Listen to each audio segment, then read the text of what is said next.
Hey, everybody. Stu Smith here, going live. Hope you are doing well this Monday morning, first day of spring.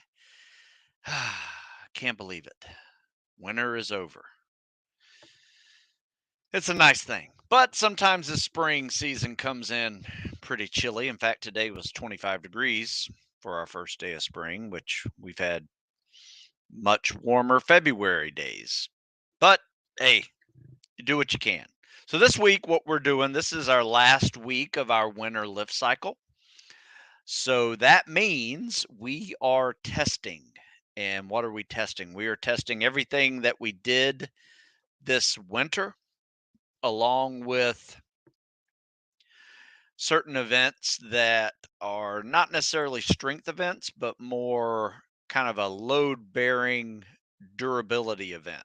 So, on top of PST as well, we're going to do a PST this week. We'll do just see what we need to work on the most, but we'll test squats and deadlifts, shuttle runs, body weight bench, 20-pound pull-ups, a mile and a half. We'll do a 4 mile run. We'll do a 4 mile ruck. We'll do a 1,000 meter swim as well as a 4,000 yard um, swim with fins.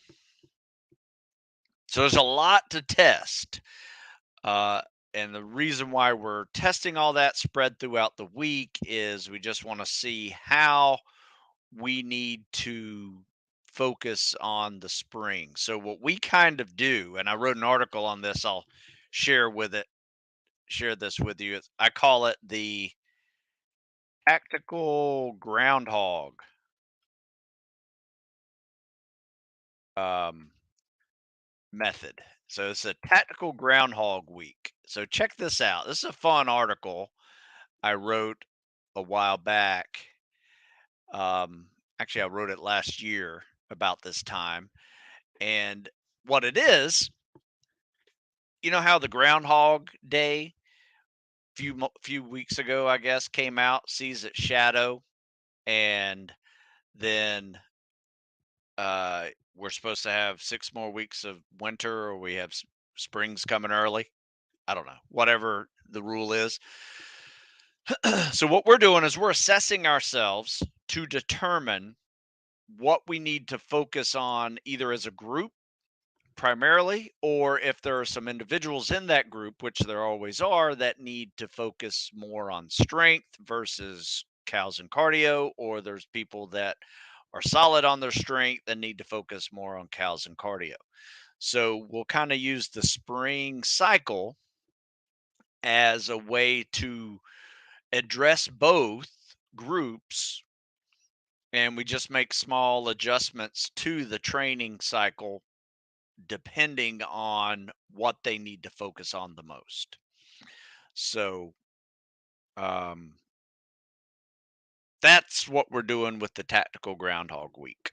So just so happens to be Hell Week right now, going on at SEAL training. They started last night with breakout and been up all night and have started their first day of what Hell Week is. Of course, it's 6 a.m. there, so they're probably eating breakfast, maybe their first meal of Hell Week. And that's really how you get through Hell Week.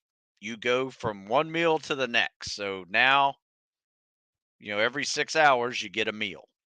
So suck it up for 6 hours, get a chance to take a break and eat.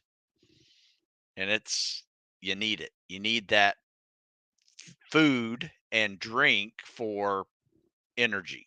You need to eat as many calories as you can, drink your water, get electrolytes. All of those things are critical to your performance in the next 6 hours. Then you got to do it again. So just think of it as you're stopping off for a fuel stop. The extra calories that you eat are also going to help you create body heat to keep you warm. So it is essential to getting as much calories as you can. Something I would do is after I was eating the regular meal, I would just fill up on peanuts and peanut butter, things with a high fat content.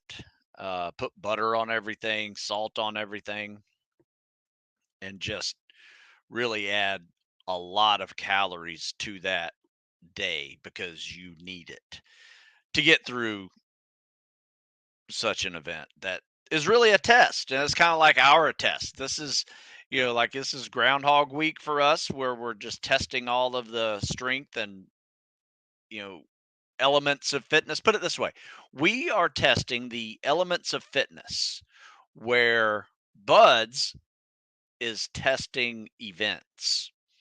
So we try to train all of our elements of fitness that we need to be a better tactical athlete: strength, power, speed, agility, flexibility, mobility, endurance, muscle stamina, grip. All of those are critical to how you're going to get through any spec ops training, any military training, as well as just be an asset in certain situations when you're no longer serving, but you can still do things that will make you an asset in emergency situations. Um, and that's really what this whole program's all about: seasonal tactical fitness periodization. It is focusing on building the elements of fitness so you can handle all of the events that you are about to endure in whatever training that is, whether that is a timed run, a timed swim, a ruck, a PT test, uh, log PT, other load bearing activities, and then you put it all together in the grand finale of challenges. And this 120-hour event is one of those things that um, is very challenging uh, to endure. It's also very challenging to prepare for because there's certain level of activity that your body can handle in training that you don't want to necessarily put it through in training. You want to build up a certain level of work capacity and durability that you can handle whatever that is put in front of you, as long as you have food, hydration, and electrolytes. You got to add those three constantly. And then be a good team player because you're not going to get through this by yourself. So there's a lot to unwrap there. With that, happy to take some questions, um, and we'll discuss whether it's the elements of fitness or it's the events of fitness. Don't care, but you should know the difference and train specifically for both. So let's talk about nutrition. What does a typical week look like for you versus when you were training for Buds? Well, 30 years ago, well, shoot. Yeah, 30 years ago, we went through Hell Week last year. So 31 years ago, I was going through Hell Week. My nutrition has changed significantly because back then I could eat whatever I wanted and it was hard to put on weight. Now I can just look at food and put on weight. So my calorie, or I should say, my need to watch my diet is has greatly changed. And you're going to feel it too. When you get older, you're going to realize that, I can't outwork my diet anymore. I can't go out on Friday night and have 20 barbecue wings and pitchers of beer and one, not feel bad, and two, um not gain weight. So that might have been in my 20s, whereas once you turn 30, 35, 40, it really hits you hard, and then 50, it's out of control. So my diet has changed significantly. I typically try to keep my calories down to about 2,000 a day. Though when I'm working out harder, I'll probably pick it up to about 2,500. especially on days when I do two workouts in a day, like this morning, did a moderate workout, hard test. Um, and then this afternoon, I'll run again and swim. Probably right. I'll swim right after this show and then go run in the afternoon when it's, in the 50s or 60s, a little warmer. So I will probably eat a little more today. So it really kind of depends on what I'm doing in that day on how I eat. Like yesterday was my day off. All I did was walk my dog and stretch.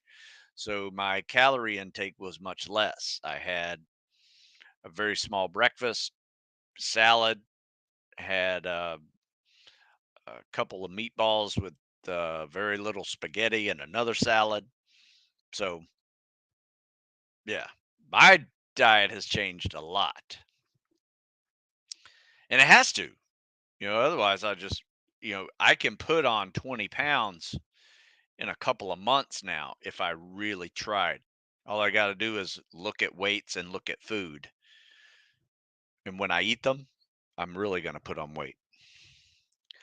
But that's just me. You'll get there too if you're a hard gainer. I was a hard gainer, man. I tried everything I could to gain weight when I was a teenager and early 20s. And then by 22, I was where I needed to be, about 6 foot, 205, somewhere around there. Leaned out to 195 when I went through buds. And I'm at 6 feet, 205 now. So trying to lean out to get to 195 again. And those last 10 pounds are just my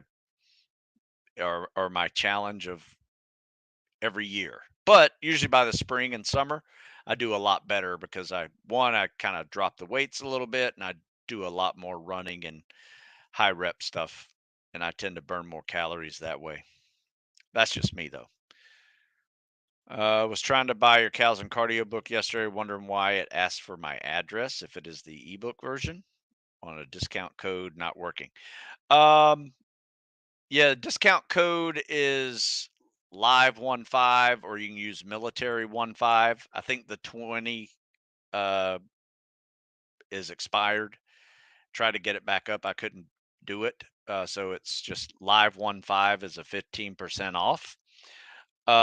It's asking for your billing address because you got to input your credit card, and it's going to ask you for your billing address unless you do by PayPal, and then it's a lot easier. Um, but if you have to make sure you didn't order the book. The book is going to ask for a shipping address. So it's real easy at stewsmithfitness.com. The first letters of the title tell you what it is. It's either a book or it's an ebook. Make sure you are not missing the details. But yeah, if you're coming from overseas, I would not buy the book mainly because it's expensive. Shipping is like $20 just to get a book to you. It's shipping is just as much as the book or more.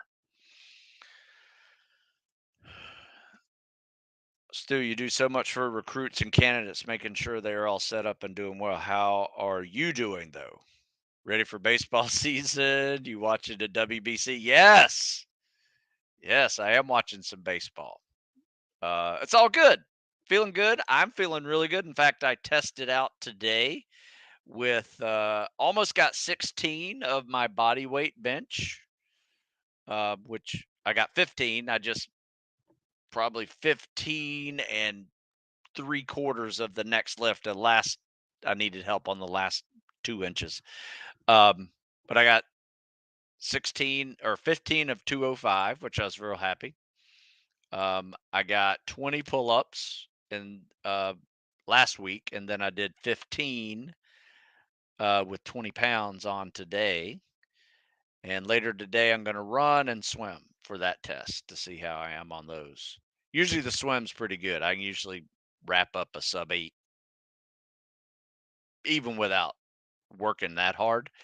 Um, and then the runs always tough. If I can get a 10:30, I'm really happy. 7-minute miles and me are kind of a thing now. So as long as I can keep it at 7, I'm pretty happy. Sub 7 requires a little more effort, and after a winter lift cycle, it's probably not going to happen. But sub 7 will happen by the summer for me. So there you go. Yeah, I'm good. Very excited about baseball season. It's just fun to watch. But thanks for asking. Let's see. You guys got any more? Did you ever get rolled for anything at Buds? If so, what did you have to do to pass? Yeah, I did get rolled for an injury in third phase. So I hurt my knee. I think I was just going up a dune. I might have been fireman carrying a guy up the dune. I think that's when I felt it not uh, do something normal. And I I was out for about 8 weeks. So I didn't have to do anything to pass because I didn't really fail anything. So I just had to heal. And then I had to start third phase over at the beginning, which I think we were in the third week of third phase, like right before the island going out. So I had to redo land nav again, which was no big deal. I mean, I did pass it the first time. Uh, it was much easier not limping through the land nav course though, because I was limping for a couple of weeks after that knee, and then finally it just ate me up. So knee injury rolled me, but it is what it is. It's all had a purpose. It's probably a dumb question, but why did motivators encourage guys to start running 45 to 60 miles a week leading up to buds? What was that rationale for cardio leg durability? I don't disagree with that mileage. I mean, I would say I'm probably on a lower end of that. I'm probably 25 to 45 range. And if you're going to do it with a fewer miles, my advice is to run all those miles fast. So you need to be running 7-minute miles for your 4 mile timed runs and above, and 6-minute miles for your uh, 2 miles and less. So uh, it really is about leg durability, to be honest with you, because you're going to be running a lot when you're out there. However, um, I've known guys who ran 50 miles a week and failed because they ran 50 miles a week way too slow and never passed a 4 mile timed run. So, I mean, there are both ends of that spectrum.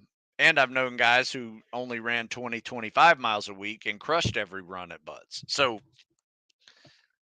it really kind of depends on your athletic history as to whether or not you need that kind of volume. Um, Sometimes the bigger guys don't necessarily need that kind of volume because they have a lot of durability from maybe the weights and the former sprinting, football, rugby type legs that they have. They're already pretty durable. But yeah, personally, I probably wouldn't run over 50. I'd probably keep it between 40 and 45 at the high end. That is my opinion. Now, I have a way to train, not the only way to train, and I'm not knocking anybody who gives you that advice because that advice makes sense too. It but there's what I'm saying is there's no one answer for everybody. I think everybody has a different running style, different running needs. People who grew up sprinting all their life probably already have a good amount of durability where they don't necessarily need a lot of long, slow distance runs to add to that.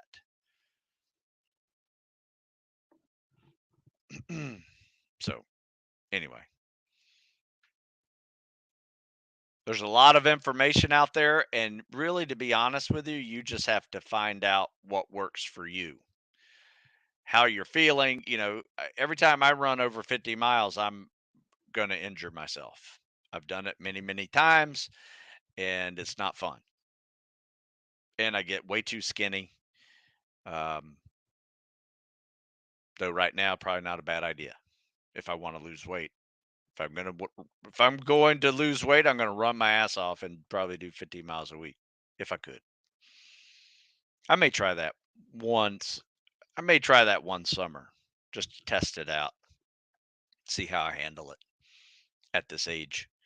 Do you suggest doing cows and cardio book with the block periodization model 3 to 1? Why don't you just get the block periodization model? I mean, you can.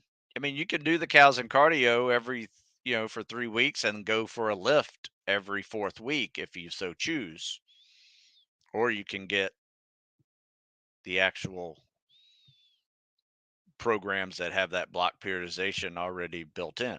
It really doesn't matter. It matters depending on where you are in your uh, strength gains. Because really, the reason why we started doing that block periodization in the spring and summer was because people were afraid after 12 weeks of just doing cows and cardio that they wouldn't be strong. And if they really struggled during the winter lift cycle, putting on some mass and gains, it was an issue for them. Uh, a lot of people didn't have issues and they could go right through it almost like a linear progression through the spring and summer cows and cardio without having to lift. It may be throwing in a supplemental lift every, once or twice a week just to maintain stuff. But, the block periodization model enables you to address that as part of a system versus, almost like a secondary workout at the end of a day when you feel like you need to also lift after doing a bunch of push-ups, you go do some bench press and overhead stuff.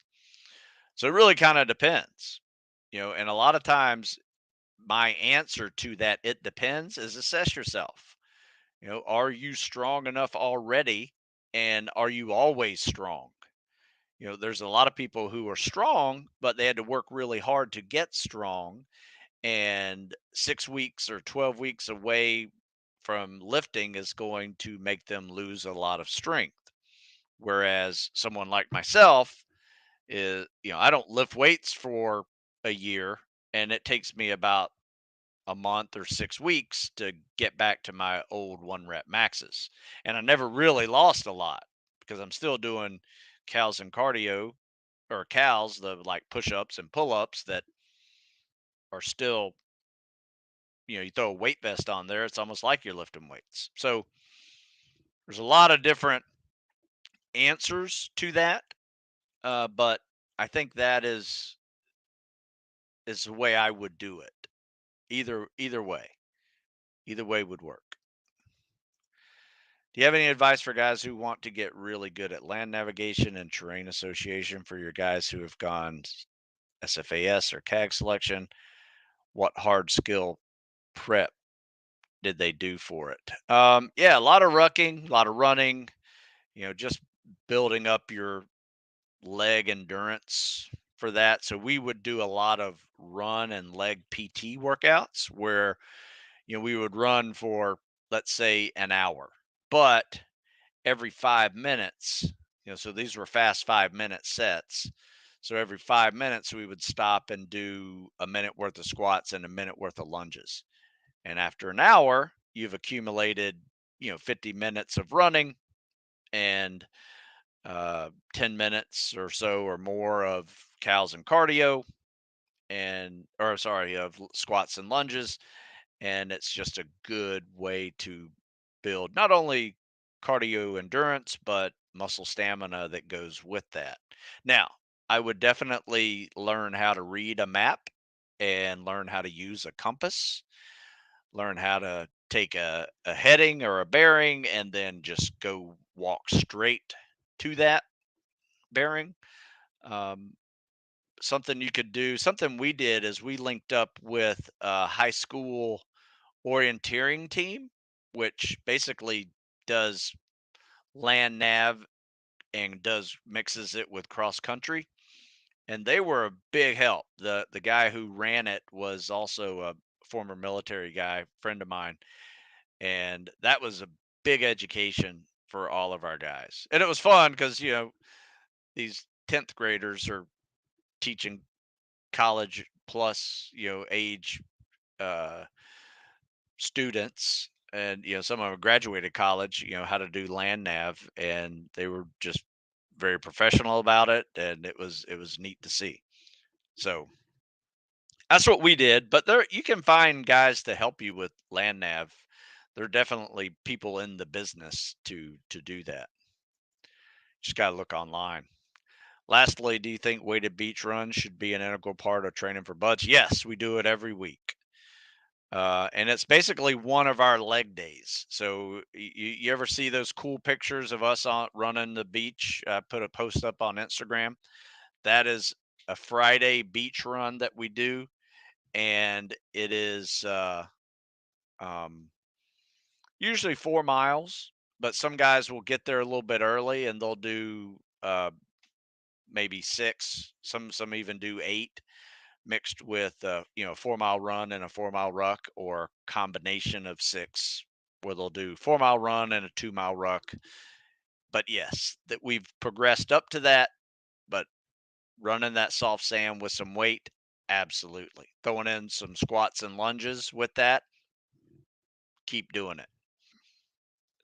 I think it's a very big part of uh, how people can handle those first few weeks of first phase. The good news is, after um, after Hell Week, you won't be under a log and boat again unless you really screw up in it. But it's not part of the curriculum, is what I'm saying. Um, in the first 3 or 4 weeks of buds, you are just constantly under a log and boat, and that is really what you have to build up for. When I talk about building durability, really has to last 4 weeks. After that, it turns into normal buds evolutions and tactical training. So, but you've probably whittled the class down from 150 down to 40, and then you learn all the fun stuff. Let's see. From Malaysia, just asking, does SEAL have any exercises or training with Royal Malaysian Navy's SF Pascal? Um, I'm sure they have. I just wasn't. Usually that was probably for a West Coast team if they work with Malaysians. I will say this: we do have Malaysian students that came to the Naval Academy. In fact, one of our best rugby players was a international student from Malaysia, and he was awesome. And but he went, after he graduated, he went back to Malaysia and was in his Navy. But he went through our Naval Academy for 4 years. But I don't know anything personal about the Malaysian SF, or if they even send students to SEAL training. Sometimes we'll have international students with our buds classes. In fact, we had South Koreans and Singaporeans there, so wouldn't surprise me if we've had Malaysians there in the past. And then they would work together on deployments too. That's usually how that works. For the hill days, what are your typical average pace of your participants when doing the runs, and what is the total distance you run? Good question. So our hill day, it takes us 2.25 miles, so 2.25 miles just to get to the hill. And we usually start that off with a mile of it being kind of warm up squat pyramid type stuff. So we'll run 100 yards, do a squat, run 100 yards, do two squats, work our way up to 10. And by the time you've done that, you've done about 1,000 yards of running, which is what, almost not quite a mile, so 3/4 of a mile roughly. Um, a little over half, I guess.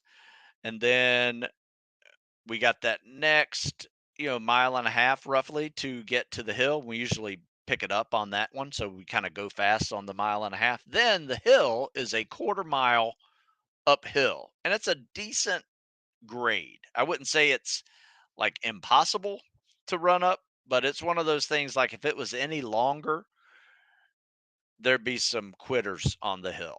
I mean, it your heart rate is really up there. And we try to run those hills really fast and we'll walk or slow jog down. Most of us kind of walk, especially if we're going to try to sprint the hill and try to get up there and it's a quarter mile, so we try to get up there and anywhere between 80 and 100 seconds, which is really hard to do.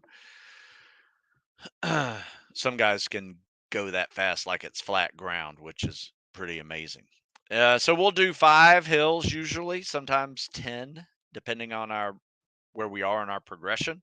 We'll probably start off with 2 or 3 and build up to 5 by the time April's over, and then try to build up to 10 by the summer, when it's really hot too. And then we run back.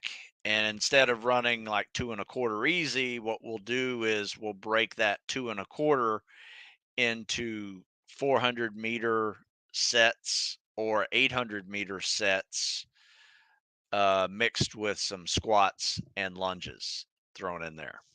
So it turns into like 8 sets of 400s or 4 sets of 800s mixed with 20 squats, 10 lunges per leg. And you just do that until you're back to where we started. So that is our hill day. It's a good one. It works. Let's see. For me, stepped away from main barbell movements to help improve my running and swimming. Smart. That's what I had to do as well. And I've seen great progress, even though I still do some sandbag and farmer carry work. Oh, yeah, you should still do that. I think those are great. Just log PT simulations. I don't know if you guys saw my latest article. You guys will love this one. This is probably one of my favorite workouts. And I posted it up here as the official Sand Baby Devil Murph. Oh, I never sent you guys the tactical Groundhog week. So I just sent the tactical Groundhog week, and I just sent the official Sand Baby Devil Murph workout, which is all about fireman carries and bear crawls and sand baby lunges and sand baby squats, sit ups. So it basically simulates log PT with your own sandbag, and it mixes in some Murph and Devil's Mile events along with it. And we did that on Saturday. And I won't lie, I still feel a little bit of that from Saturday. And a lot of guys did. And you'll see. Check out that link. It's a hard workout. I want you guys to try it at some point. We're doing it again on this Saturday as part of our assessment week, just to um, see. There's 2 assessments I like to do. One, can you do it? Because it takes about 2 hours. 2, can you do it and not be sore 5 days later or even 2 days later? Because here's where it matters. Some of those events are like a log PT session at Buds.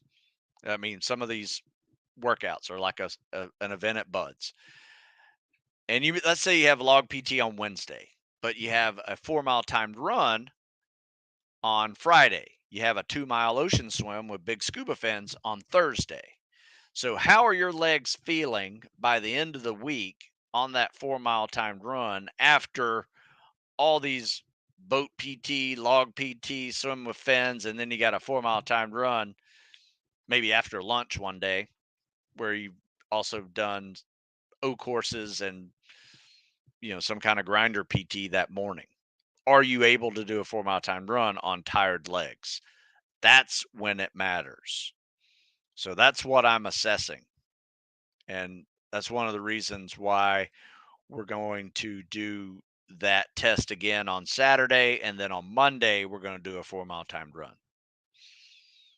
Just see where they are compared to a fresh 4-mile timed run. Watching a video of someone who went through buds, and he mentioned that 4-mile timed runs also use nautical miles, which would put it at 4.6. No. If you're on land, you use regular miles. If you're in the water, you use nautical miles, which means your mile swim is a 2,000-yard swim. Your 2-mile swim is a 4,000-yard swim.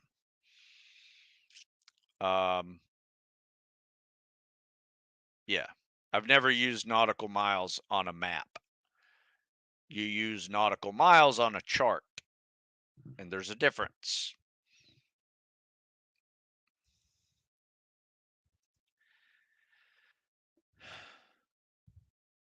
Pretty weak strength-wise, but I don't want to lose strength I got during the winter cycle. Body weight bench, 5 reps. Body weight squat, 8 reps. Yeah, you know what? That's not great. I mean, it's good that you can do it for sure, but I always try to get people in the double digit range whenever they are doing body weight lifts. So my recommendation is maybe don't go into you definitely need the block periodization model if you are going into the cows and cardio model, or doing another strength cycle is what I would recommend for you if you were here locally. So you could still add in some mileage of running. You just got to watch what you're eating and eat more because you're burning the extra calories. So I would probably still focus on strength unless you need a break from focusing on strength too. That's another key issue because when you're working purely on strength and building mass, it's easy to get burned out and tired doing that because it is a central nervous system overload process that takes a lot of recovery to do. So put it this way, if you're one of my guys here locally, I would say let's do at least another 6 weeks of the winter lift cycle.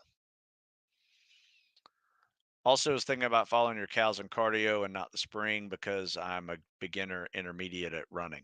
Well, I mean, you could still do the winter lift cycle and just slowly start progressing your running to that. Like, we got to remember, these are not personalized training programs, right?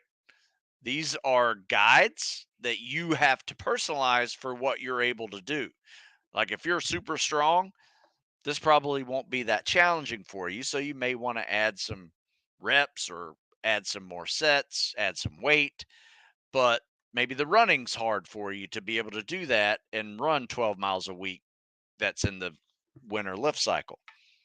So you may have to drop that down to 6, right? If you're a bad runner or if you get injured while you run.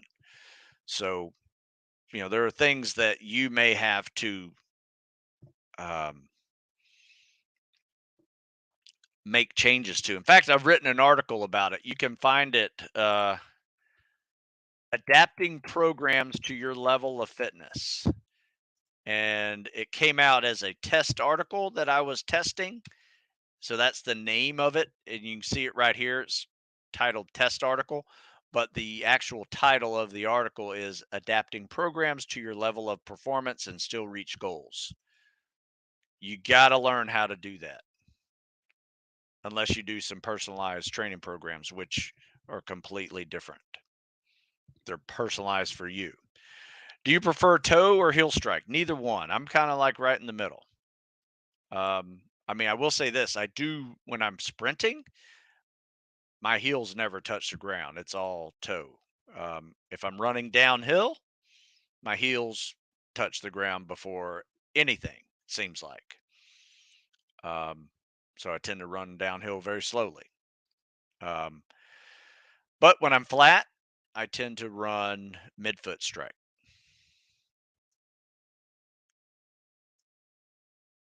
But you need to find what works for you and doesn't cause pain. I've been injury free from running for almost 2 decades now. Um, a lot of it has to do with changing shoes every 4 to 6 months, sometimes less than 4 months, depending on my running cycles. Getting a good pair of shoes, and part of that's hit or miss too, depending on where you're getting your shoes. I've been listening to you and Jeff for years now. Thanks for the info. Are you connecting with anyone from Los Angeles that runs similar programs to workouts like you and Jeff? No, not in Los Angeles. There is a guy in San Diego. If you go to the heroesoftomorrow.org website, you'll see some contact information for guys out there. But I'm not sure how often he does it. I think he might be a weekend guy, and he's a former SEAL that runs like just groups through like log PT and stuff like that, hitting the beach, getting wet and sandy. Preparing for a mile and a half for the military test in my country. Currently around 10, but trying to hit 9:45. Should I go hard in the beginning and try hold on, or run a negative split? Good question. I personally don't like either one of those options. I am personally a goal pacer. So, for instance, if I'm trying to hit a 9-minute mile and a half, I'm going to run that first lap at 90 seconds. I'm going to run the next lap at 90 seconds, which is a 3-minute half mile. That's a 6-minute mile. That's a 9-minute mile and a half. I am a trained to that goal pace. And if I got any juice left on that sixth lap, I'll try to beat it by 10 seconds. That is my strategy for running. I'm not saying it is the only one. Obviously, they're a negative split. I do negative split workouts just because they're hard and I like them. We'll run on this trail that's just a straight railroad track. You run 10 minutes down, and wherever you are, you stop, and then you try to get back to where you started faster than 10 minutes. That's a fun negative split workout that we like to do. Get you 20 minutes of running. You do it fast. You got yourself probably 3 miles, maybe more. It's a good little workout. So for you, my suggestion would be at a 9:45. Let's do the math. Um, so if you did 95 seconds, that's going to give you a 9:30. So somewhere between 95 seconds, a minute 35, and a minute 37. So you could probably get a 9:45 if you master the pace of a minute 35, between a minute 35 and a minute 40. Don't go higher than a minute 40 every lap. Meaning don't go slower than a minute 40 and don't go faster than a minute 35. Where most people screw up on this run is they hit that first run like, they're running a race, and they get that first lap in like 75 seconds. Now they can't maintain 90 seconds if they even had to. So that was me. And I realized I just started off too fast, and I found my pace and I started running my pace. And that first lap, everybody's taken off, right? That aren't following your goal pace model. But I wound up lapping them, by lap 4, and I get my 9-minute mile and a half, and they might have run their first lap in maybe an 8-minute pace, mile and a half pace, which is a 5-minute mile. But I just kept my 6-minute mile steady. Next thing you know, I'm lapping them and they get like a 10:45 because they just burn themselves out. So think about it as that form of strategy and try it out. See if it works. I've got a lot written about goal pace running. So my workouts would be like go run 8 400-meter runs at a minute 35, and then go run, the next time you do it, try to get that to where it's easy. Maybe walk 100 meters for a rest. You can do another workout like that with 800s and see if you can do it in 3:10, 3 minutes, 10 seconds to 15 seconds. And that probably gets you right where you need to be. Um, but yeah, you mastering those 800 meters at 3:10, 3:15. You string a couple of those together. Next thing you know, you got a 9:45 or faster. So that's how I do it. Good question, though. See, I sent a bunch of links there. Let's see. Is it possible to improve your kick in the water with rocket fins by just doing flutter kicks? And how many reps should I do? Yes. Um, we usually do sets of 50 4 count flutter kicks. It's going to help you because it is all hip for sure. I mean, that's why we do it. I mean, that is why we do flutter kicks, because you're going to put on a pair of fins and come really close to mimicking that same movement of doing, ab hip flexor work flutter kicks. Do you have any days when you don't want to get out of bed? Pain, fatigue? What does that mean, and what do you do about it? Yes. In fact, this morning, once again, I was sore from Saturday. My butt is really sore. And I got up out of bed, or first, I didn't even get up out of bed. I had my sweatpants sitting next to my bed that I was going to put on. Went to put those on, and it's in the dark, so I put them on backwards. So I'm all pissed off that I got to bend over, you know, undo the elastic down by my ankles to get them off without pulling off my socks. Wound up pulling off my socks. So my morning started off really awkward, and I didn't want to do that. I didn't want to have to go through that. And that was painful. All of that was like not comfortable. I wasn't necessarily fatigued, but I could have definitely turned around and gone back to bed if I wasn't disciplined enough to go and get that workout done. Now, it also helps that I have 15, 20 people waiting on me to do this workout with them. So I have kind of a built-in buddy system that allows me to, be the coach for these guys, and I do not miss workouts. It's just something I do not do.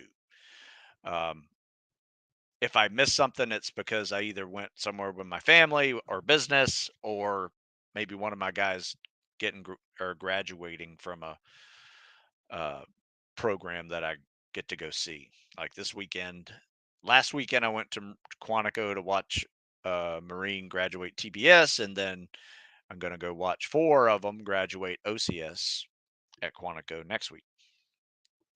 So those are only days I miss. And then I still work out that day. I just don't do it at 6 o'clock because I got to be on the road.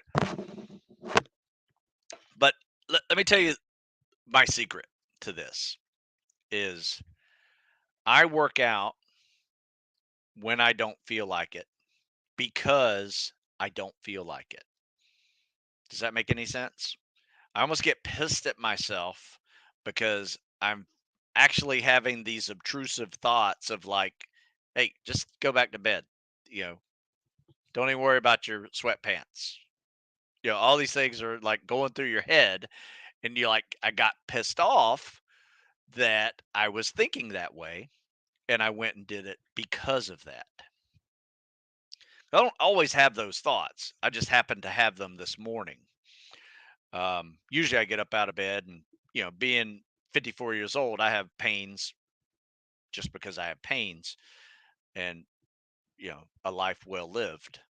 Uh, so those usually don't bother me, but today it did. And I was pissed off at myself for even having those thoughts. So I went and worked out anyway and got a couple PRs. So boom. What do you think? Do you have any advice on someone that is skinny fat to lose small belly? It really comes down to you moving and eating properly. Now, there's an old saying called move more, eat less, sleep better, less stress. All of those can help you with losing weight and recovering and, reduction of cortisol. All of those things can help you do that. But in the end, it really comes down to you at the end of the day, you have burned more calories than you have consumed. And you can do that a variety of ways. You can do it through cardio activity. You can do it through mixing cardio activity with weight training and calisthenics. You can do it with only weight lifting and calisthenics. It's kind of up to you how you want to do it. I personally like to mix it all in together. I like to lift. I like to do cardio. I like to do calisthenics. I like to do cardio. Um, and I do that all the time. And then the hardest part is not the hour workout of the day that you just made it through. It's the other 23 hours of the day where you could be eating something, but you have to be a little more disciplined and just say, you know what? I'm not going to have that bag full of M&Ms, or I'm not going to eat that candy bar. You know, I don't need a second helping of Chipotle burrito. You just one is fine, right? So yeah, we tend to overeat and we tend to under move. So move more, eat less, but eat good. Don't eat crap food. Further to the previous question about body weight lifts being good double digits, what would be some good target strength goals if my only equipment is pull up dips, kettlebells, and not full barbell gym? Um, PST numbers. I'd like to hit 20 pull ups, be able to do, I think I did 40 dips the other day, nonstop. I remember because one of my buddies beat me. He did 50, and he's 10 years older than me. Little bastard. He crushed me. I think he set me up and was planning for that one though. Kettlebells. I don't really have a particular kettlebell max to do, or we just typically do a lot of good reps of them: farmer walks, swings, snatches. Um, we do kettlebell rows with them. Oh, RDLs. We'll do some RDLs, but really it's more of a rep thing than it is a one rep max thing for me. And it's not really a max. It's just 20 kettlebells, swings, do that 5 times in a workout. So it's more of a cumulative effect of kettlebells. Um, Morning read your article on workouts. If you don't have a pool, it's hard for me to get to the pool 5 days a week. So I plan to extend my normal 2 to 3 days to double volume. Yep. I think we talked about that last week. Yeah, I would agree. Double it up. If you get to the pool, do a leg day and upper body day swim. That means like a 50-50 no fin workout, work on your technique of and conditioning of swimming for 500, and then put on a pair of fins and swim for 1,000 to 2,000. Got yourself a swim workout there that should last you a couple of days till the next time you're in the pool. Do you think this is smart? I've been combining the force recon workout and the winter lift cycle to do so I could have that strength, or is it too much? I would have said just stick with one and not the other. But if you can handle it, there's nothing wrong with being able to do that. But you're going to notice some burnout, and you got to also realize those things aren't meant to be put side by side and do together. So there may be a day in the spec ops book that you're doing upper body, whereas the winter lift cycle is a lower body. And then the next day it flips, the next day it flips, next day it flips. Next thing you know, you've done 5 days in a row of legs and 5 days in a row of upper body. That's not wise. You want to organize it in a way to where you have an upper body day that matches your cals and cardio of that day. If you're lifting, you have a leg day that matches your cardio activity. If you're running, you're rucking, you're doing hills, you're doing sand, you're doing squats and lunges, fireman carries, stuff like that. You want a leg day to match that, that same day. Otherwise, you have a tendency of just putting all of your uh you like all your week, your whole week is burnout of the same muscle groups every single day. So be smart when you do that. My question is, of all the replacements, bike, Tabata, rowing, which is your favorite to replace swimming or simulate swimming? Um, Good question. I personally like bike pyramids and elliptical Tabatas. For some reason I don't like rowing that much. It's not that fun. Um, but the bike pyramid's awesome, where you increase the resistance of that bike, but keep your 80 RPMs the same the whole time. And you increase the resistance every minute on the minute. So let's say you start off at level 1, in 10 minutes you're at level 10, maintaining 80, usually not that hard. It's kind of a warm up. And then when you get into your teens and up to 20, now it becomes hard. You got to stand up, you got a puddle underneath you. It really sucks. Um, that's those are my favorites. And you want to put out in them. As hard as swimming can be and as hard as running can be, when you're replacing it with biking or other non-impact activities, you want to be as breathing as hard as you are when you're doing those other activities. So keep pushing.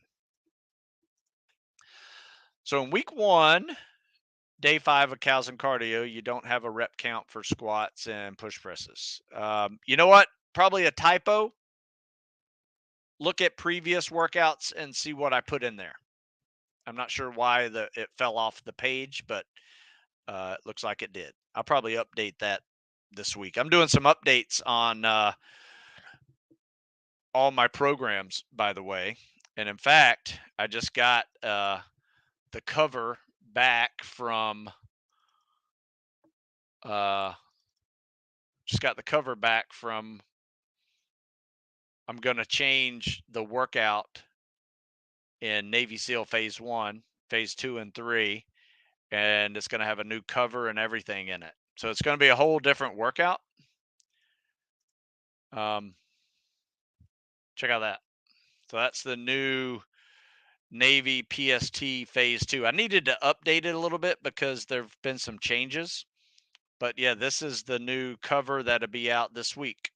It's going to have 16 weeks in it versus 12 of what the latest one had.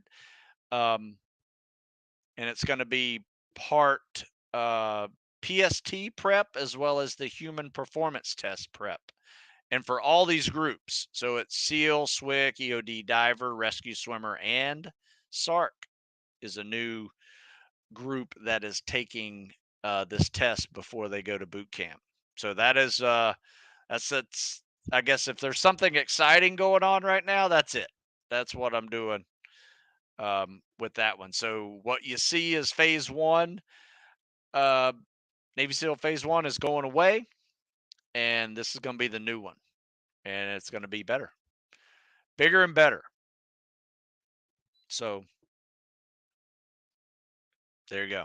It's a completely different workout. I'm using the same kind of template, but I'm updating it so much, adding mobility days, things like that. Log PT events, but mainly it's focused on PST prep. Phase 2 and 3 is going to be getting through buds and those selections, and those will be a lot harder with some of the longer swims, longer runs, and things like that. So there you go. Those are my new updates. Stand by. It'll be out this week. Do you usually do lightweight shoulder workout before as a warm up or at the end? I do it both. Sometimes I'll do it in the middle, beginning, end, but I usually do it on upper body days. I usually don't do it every day, but you could. It's it's 5 pound dumbbells. It's pretty easy. Let's see. Even the smallest setbacks mess me up in the morning. Yeah, throughout the day, progressively gets easier. I get warmed up and uh, get started into the hardest part. Yeah, I would agree. Can you yell? Can I email you all my fitness experience and goals to get a good suggestion on which program to purchase? Sure. A lot of people do that. Happy to assist. That's why I put my email address out there. In fact, you can see it right here, right there, and that little ticker down at the bottom, stu@stewsmith.com. Email me. You got questions? Email me. You got videos you want to send me of you swimming? Send it to me.